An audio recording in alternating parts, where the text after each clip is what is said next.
बाद में पता अभी बोल रहे कि हमने तो यही बोल दिया था, लोग स्वेच्छा से लगा रहे थे। ठीक उसी सुपरस्टिशन डॉक्टर सुमित रॉय चौधरी।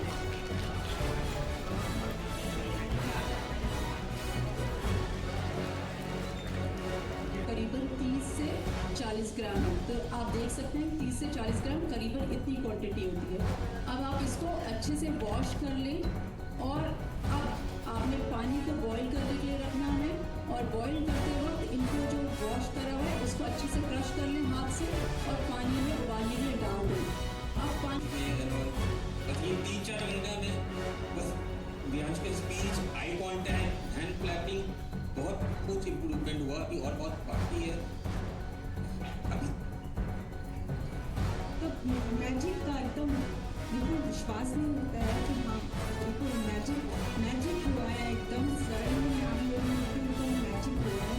तो बिल्कुल भी नहीं था, स्पीच नहीं था, सडनली 3 महीने में ही बस प्रोटोकॉल फॉलो करने पे और सब करने पे ये 3 महीने में ही बोलने लग गया। ये सिर्फ मम्मा और पापा ही बोलता था और फिर उसके बाद ये किसी के बाप हैं, आपकी कोई बेटी होगी या आप किसी के बेटे हैं।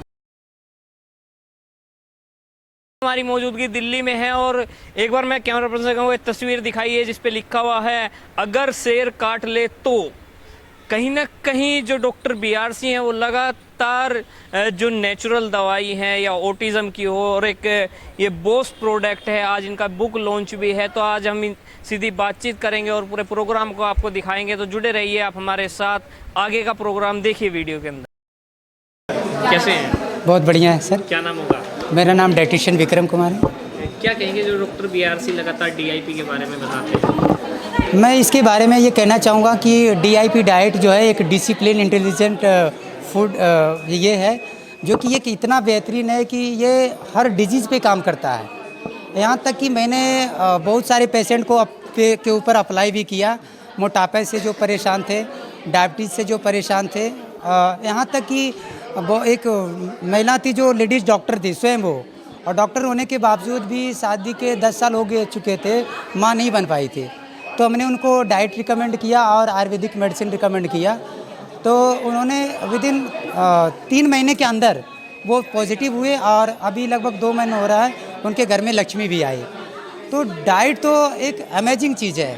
डाइट के साथ साथ अगर हम नीम प्रोटोकॉल को अगर उसके साथ ऐड कर दें, यानी time is medicine, food is medicine, 0 वॉल्ट इज़ मेडिसिन, अगर इन प्रोटोकॉल को साथ कर दें तो बड़ी से बड़ी दिखने वाली बीमारी का आसानी से इलाज हो सकता है, वो भी कम टाइम में। ये चीज़ है।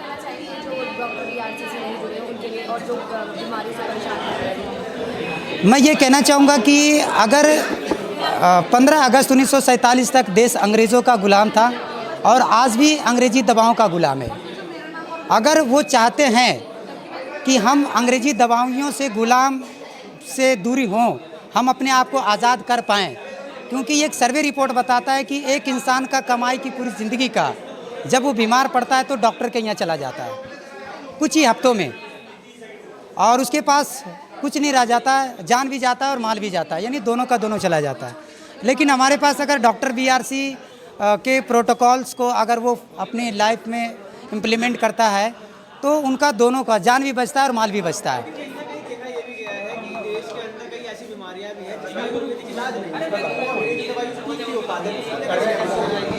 नहीं, ऐसा तो सर का साथ चैलेंज था कि अगर जो एलोपैथिक मेडिसिन अगर 1% भी ठीक करता हो तो उसका कोई सबूत लेकर करके दिखाए। इसके ऊपर ओपन चैलेंज भी था, सर का 70 लाख का चैलेंज भी था। तो आज कोई मौजूद भी नहीं हुआ। सर का किसी भी प्रोग्राम होता है तो हम सभी लोगों को चिट्ठियाँ सर भेजते ही हैं, मेल करते हैं, लेकिन आज तक कोई आया नहीं, क्योंकि वो आएंगे तो उसकी असलियत का पोल खुल जाएगा। तो इसे करने के लिए हमारे पास क्या है कि टेस्टिमोनियल्स दिखाने पड़ेंगे। अगर मान लिया जाए कि जैसे आज कह रहे हैं कि बच्चे ऑटिज़म जो ADHD से ग्रसित है वो ठीक नहीं हो सकता है, लेकिन आपने जैसा कि देखा कि बहुत सारे दूर दूर से पेशेंट आए हुए थे जो बच्चे ऑटिज़म ADHD से ग्रसित थे और आज ठीक हुए, सबूतों के साथ आए। लगभग 2000 से अधिक बच्चे सफल हो चुके हैं। तो ये चीज़ें, और हमें अगर मान लिया जाए कोई चीज़ से वो बीमारी से ग्रसित है तो उसे हमें दिखाना होगा ठीक करके। क्योंकि इस चीज़ से वो जुड़े हुए बहुत सारे लोग, अगर कोई डायबिटीज़ का पेशेंट है तो वो ज़रूर है कि 10-20 लोग उनको जान रहा है कि ये व्यक्ति डायबिटीज़ से ग्रसित है, और अगर वो ठीक होंगे तो ज़रूर 10 लोगों को अवेयरनेस करेंगे। कैंसर को लेके और डायलिसिस बड़ी से बड़ी जो बीमारी है जी जी उस पे लाखों रुपए का बेसिकली जो आम लोग हैं उसका इलाज नहीं भी करा पाते, वो आपसे जुड़े कैसे? और जो आपका ट्रीटमेंट है वो डाइट पे है और थेरेपी पे है या मेडिसिन पे चलती है? हमारे यहाँ से जो भी मतलब इलाज होता है वो नेचुरल थेरेपीज होती है, जैसे कि 0 वोल्ट मेडिसिन यानी ज़मीन से जुड़ना, टाइम इज़ मेडिसिन यानी टाइम से खाना होता है और टाइम से सोना होता है। फूड इज़ मेडिसिन, कब और कितने मात्रा में क्या चीज़ खाना है और क्या चीज़ नहीं खाना है, क्योंकि असली मेडिसिन वो नहीं है जो आप दवा के साथ खाते हैं, असली मेडिसिन वो है जो आप भोजन के समय खाते हैं। तो ये चीज़ है नेचुरल के साथ, ये चीज़ें का बहुत सारे ये सब प्रोटोकॉल बताते हैं, और ज़रूरत होता है तो कुछ पंचकर्मा थेरेपीज़ बताया जाता है जो कि नेचुरल थेरेपीज़ के ही अंतर्गत आता है। कि हमें ले आके अपने कॉन्फ्रेंस रूम में बताया, सारी चीज़ें बताई, और ट्रस्ट मी तब से मैं रोज़ घर पे हॉट वाटर इमर्शन कर रहा हूँ, लोअर लेग इमर्शन कर रहा हूँ, DIP डाइट फॉलो कर रहा हूँ। दिसंबर से लेके अभी तक पहला रिपोर्ट जो था 47% GFR आ गया था मेरा, फिर दोबारा डाउन हुआ और अब पिछले 3 महीने से बिल्कुल स्टेबल है सारा रिपोर्ट, कोई फ्लक्चुएशन नहीं है, और हम चीज़ों को अच्छे से फॉलो कर रहे हैं और सारे सिम्टम जिले के मैं सामने खड़ा हूँ। BP मेरा जो 170-180 से नीचे नहीं आता था, 240 तक जाता था, आज 130/60, 140/72-73 ऐसे रहता है। तो I am really thankful to my wife. Sir sorry मैं पहले वाइफ को बोलूँगा, बिकॉज इनिशियल 2 साल में इसने ही ट्रीटमेंट करी मेरी, घर के होम ट्रीटमेंट, और अभी भी सर के गाइडेंस में और मैडम के गाइडेंस में हम लोग घर पे काम ट्रीटमेंट कर रहे हैं। We don't go anywhere. Manish sir हम बहुत तहे दिल से शुक्रिया, बिकॉज आप लोगों की वजह से बहुत सारी चीज़ें और जितने लोग ठीक हो रहे हैं, मतलब मैं अपना एग्जांपल बताता हूँ, समझने वाली बात है, जैसे एक जख्म लगने के बाद कट के ठीक हो जाता है, वैसे अंदर का सेल है वो भी कट के ठीक हो जाता है। बहुत वीडियो देखता हूँ आप लोगों के अगेंस्ट, और उन सबको बोलता हूँ कि जो जिसको मिलना है मेरे से आगे मिल ले, मेरे से पूछ ले कि रिपोर्ट क्या होता है और कैसे होता है, मैं बताता हूँ। Thank you sir. जब उस दिन हमारी मुलाकात तो ऐसी हुई थी, कैजुअल रैंडम हो गई थी, और तब मैं देखा कि कितने ज़्यादा परेशान है। मैं आई वुड अंडरस्टैंड अगर मैं इनकी जगह होता तो मैं भी इतना परेशान होता, जबकि हमें क्लियरली पता है कि ये करने से आसानी से ठीक हो जाएंगे। और जिनको रिपोर्ट देखने का शौक है, रिपोर्ट भी यहाँ सामने है। पहले क्रिएटिनिन 3.65 था, अब क्रिएटिनिन नॉर्मल हो गया 1.66। पहले ये GFR 22 था, 47 पे आ गया, डबल के करीब हो गया। तरह से I would like to say something. First of all, I would like to express my gratitude to Dr. Sir, Viswarup Sir, Manish Acharya Sir, and पूरे इस टीम को। एम्स के पास 2005 में है ना डायग्नोस हुआ, तो उस वक्त भी आंसर नहीं था उनके पास, उस टाइम भी यही था, विल वेट एंड वॉच। और आज भी जब अभी पिछले साल इनको जब मैंने डिस्चार्ज कराया तो भी इनका सेम आंसर है, वेट एंड वॉच।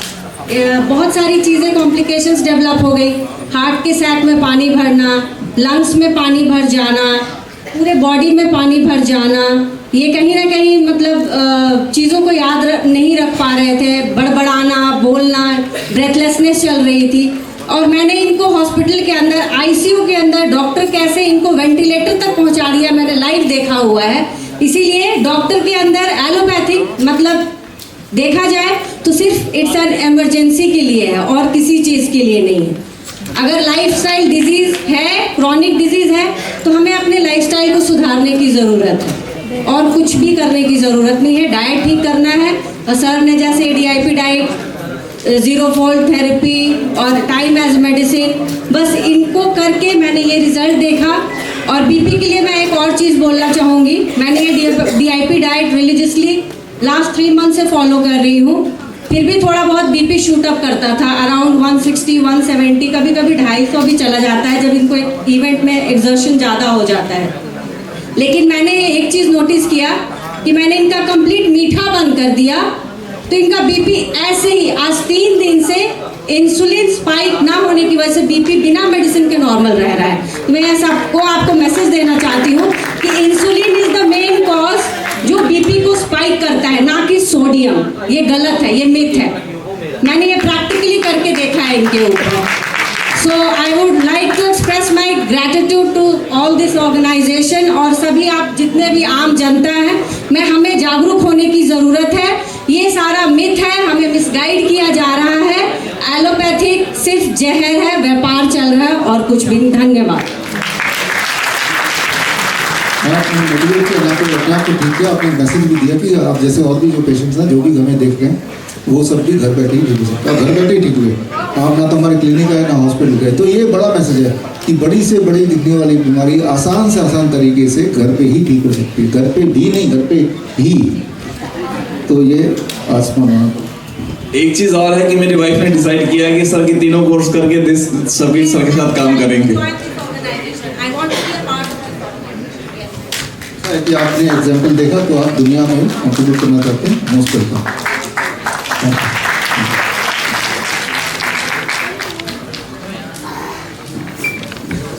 नेक्स्ट हमारे नेक्स्ट पेशेंट है रितु ठाकुर जी, डॉक्टर श्वेता झा। इनको भी सीकेडी पेशेंट बोलते हैं, लेकिन हमारी नज़र में ये पेशेंट नहीं, हीरो हैं। तो ये अपनी स्टोरी आपको खुद बताएंगे।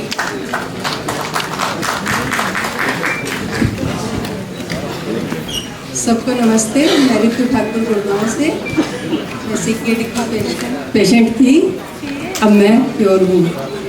डॉक्टर श्वेता जी को मैंने ज्वाइन करा था नवंबर में, तब से मैं तो थोड़ी सी इंस्पिरेशन लेके आज के भगत सिंह, आज के चंद्रशेखर आज़ाद, आज के सुभाष चंद्र बोस तो आप ही हैं, हम ही हैं। हम ही वो रोल प्ले करना पड़ेगा, कोई और नहीं आएगा, हम ही में से आएगा। ये तो याद रखना पड़ेगा आपको।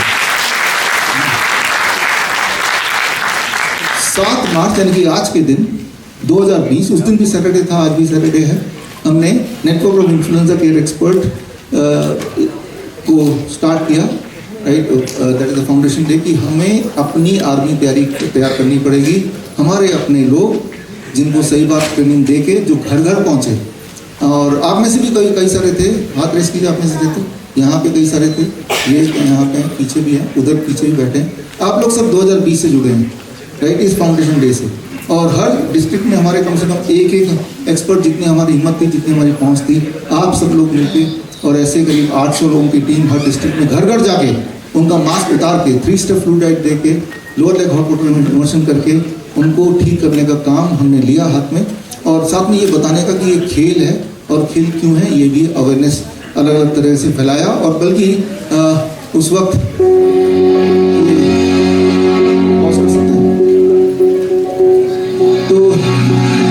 ये कोविड के नाम पे फ्लू सेंटर हमने खोला। ये देश का उस वक्त का अहमदनगर में सबसे बड़ा प्राइवेट कोविड सेंटर था। हम उसे फ्लू सेंटर बोलते हैं, कोविड तो खेल है, खांसी जुकाम बुखार सेंटर, हालांकि लिखा बाहर कोविड सेंटर था। और इसमें आप ध्यान से देखिए, इसमें 1100 बेड थे, सारा फुल रहता था। और इसमें हमारे ही एक्सपर्ट, आप में से ही लोग यहाँ पे एज ए डॉक्टर इनको ट्रीट कर रहे थे। याद रखिए, ये वो समय था जब लोग घर से बाहर नहीं निकलते थे, मास्क लगाते थे, कोई छींकते गलती से तो ऐसा लगता था एटम बम फट गया, वहाँ से भागते थे। ये वो दौर था। उस दौर में हमारे अंदर जो कैंपस में जो सीन था वो कुछ ऐसा था।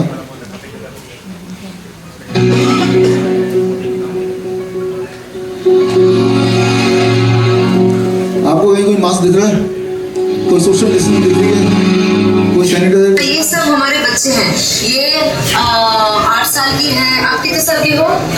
8 साल का है, ये 14 साल की है, वो 15 साल का है।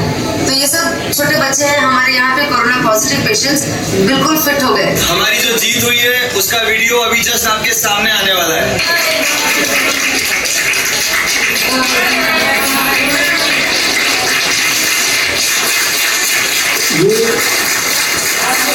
वो लोग थे, ये वो लोग हैं जो आप देख रहे हैं, जो बाकी हॉस्पिटल में जाके जब उनको बोला ना वेंटिलेटर पे डालना पड़ेगा, तो घबरा के वो हमारे यहाँ पे आ गए थे और पैसे भी नहीं हैं। ये वो लोग हैं, और जब गए तो अपने पैरों पे खड़े। ये हमारे नाइस वाले पेशेंट्स। और इस तरफ देखिए, जब उस वक्त बड़े बड़े हॉस्पिटल से पेशेंट बाहर निकलते थे, जाते थे अपने पैरों पे चल के, और वापस जब आ रहे हैं वो व्हील चेयर पे आ रहे हैं, अगर तो आ रहे हैं तो ये की राशि आती है। ये वही वाला समय है। एक तरफ देश दुनिया के हॉस्पिटल इस प्रकार दिखाई दे रहे थे, पीपी किट के साथ, मास्क के साथ, आप देख ही रहे कितना भयानक सीन। और उसी वक्त उसी समय हमारे जो इस तरह हमारा जो था इस तरह, और इसमें अधिकतर पेशेंट वो थे जो बाकी हॉस्पिटल जाने के बाद जब बोला कि आपका तो आखिरी स्टेज है, वेंटिलेटर लगाना पड़ेगा, इतना पैसा ले आओ, और उनके पैसे भी नहीं है, डर भी गए, तब वो जब आए उसके बाद की जो बात है तो वो सारा कुछ आप यहाँ पे देख ही रहे हैं। तो खैर स्क्रीन नेक्स्ट स्लाइड प्लीज। ये आप देख रहे हैं कितनी भयानक सीन, ऐसे लग रहा है इंसान तो ये देख के ही डर जाएगा, भूत की तरह, है ना। रात को नींद खुलेगी और ये देख के डर जाएगा। तो जब ये चल रहा था तो आप में से कुछ लोगों को पता ही है, तब देखा ये मिनिस्ट्री ने क्या चक्कर चल रहा है कि ये एक ऐसी जगह बना ली जहाँ पे सैनिटाइजर अलाउड नहीं है, सोशल डिस्टेंसिंग अलाउड नहीं, हाथ मिलाना पड़ेगा, साथ में खाना खाना पड़ेगा, डांस भी करना पड़ेगा, सारा कुछ उल्टा कर दिया। तो रिजल्ट भी उल्टा रहा होगा, लोग मर रहे होंगे। फिर इस हमारे सेंटर में national institute of naturopathy, government of India, Ayush ministry से एक टीम आई। उन टीम ने फिर मुआयना किया, ऑब्जर्वेशन स्टडी किया, बाकायदा देखें कि ये क्या कर रहे हैं, उसका रिजल्ट क्या आ रहा है। 3 स्टेप फ्लू डाइट, वहाँ दवाइयाँ थी नहीं, सिर्फ citrus fruit juice and coconut water, यही था दवाई हमारी। और जब उन्होंने देखा फिर 3 महीने बाद उन्होंने ये रिपोर्ट जारी की कि ये जिसमें लिखा कि हफ्ते में ज़्यादातर लोग ठीक हो रहे थे, और उसमें डांस भी था, सिंगिंग भी था, इवन शादी भी कराई वहीं पे, और कोई भी एडवर्स इफेक्ट नहीं हुआ, कोई भी मरा नहीं, और ये सक्सेसफुल रहा। और आगे इन फ्यूचर दोबारा कभी कोविड या इस तरह की बीमारी में ये 3 स्टेप फ्लू डाइट ये दिया जा सकता है। ये लिखित में उन्होंने ऑब्जर्वेशन स्टडी का रिपोर्ट जारी किया। जारी करने के बाद हमने फिर प्रेस कॉन्फ्रेंस किया। प्रेस कॉन्फ्रेंस में आचार्य मनोज जी आप भी थे, है ना, और प्रेस कॉन्फ्रेंस करके देश दुनिया को बताया भाई अब तो ये दस्तावेज सरकारी भी आ गया है जो हम बोलते आ रहे थे, है ना।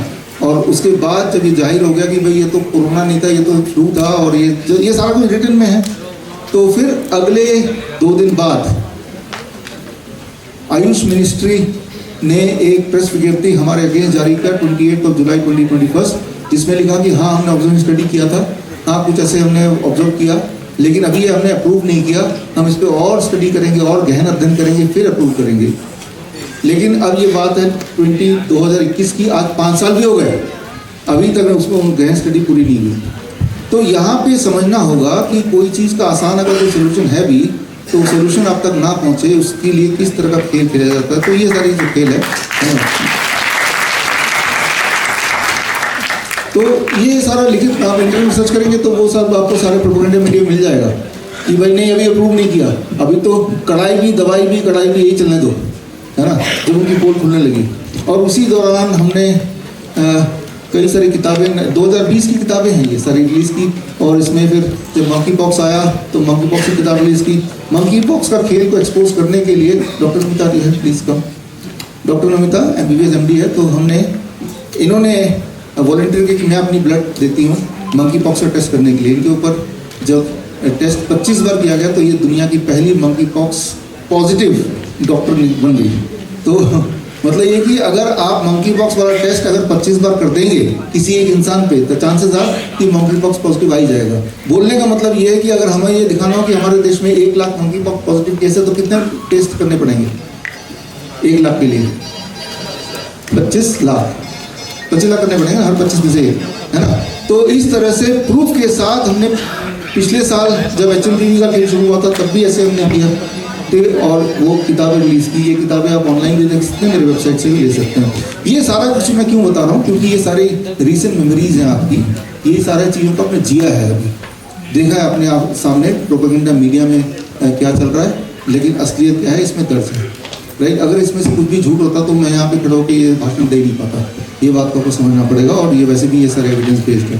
तो आज का दो सवाल है, सिर्फ 2 सवाल को हम पड़ताल करते हैं। पहले उन 2 सवाल के जवाब के अंदर मुझे लगता है कि आपको इससे जुड़ी हुई हर सवाल का जवाब मिल जाएगा। वायरस की दुनिया का हर सवाल का जवाब इसी 2 सवालों में मिलेगा। ये 2 सवाल बड़े महत्वपूर्ण है आपके लिए। पहला सवाल ये है, if a rabies dog bytes and you catch the rabies, is the death inevitable, is it dangerous? अगर कोई पकड़ कुत्ता को काट ले और आपको रेबीज हो ही जाता है तो क्या मरना तय है? क्या ये खतरनाक है? एक सवाल है। हालांकि आपका ऑब्वियस आंसर क्या होगा, हाँ खतरनाक है, मर ही जाएंगे, ये तो हो गया ऑब्वियस आंसर। क्या लेकिन ये क्या वाकई में ऐसा है? दूसरा सवाल, in modern allopathic treatment vaccine देते हैं या फिर RIG देते हैं, रेबीज, इम्यूनोग्लोबुलिन, इसके बारे में बात करेंगे। Effective against the vaccine, against the rabies, क्या ये इफेक्टिव है? अगर रेबीज हो जाए या पागल कुत्ता या काट ले तो ये वैक्सीन इफेक्टिव है क्या? और क्या ये सेफ है? लगाना चाहिए? तो ये दो सवाल के अंदर छुपे हैं।